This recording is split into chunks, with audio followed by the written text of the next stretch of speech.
家己的铺子甲布地是应菜菜籽主要的产区，加161加170管道，伫咧铺子布地这站，但年差不多10月中开始呢，这产业应菜拢会开始开白色的花。农民讲，这应菜爱开花这个节子，所以这段期间会当看到在地作物的应菜花海。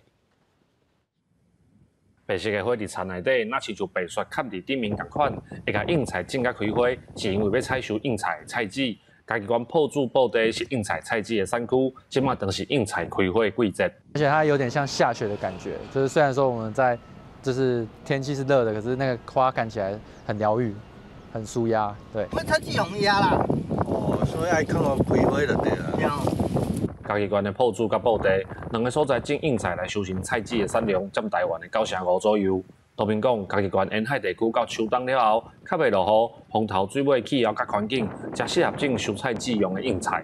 应菜起来个修成，拢搁加应菜籽，看起来敢若像安尼寒人拄伫落雪款啊型的，足水足水足水。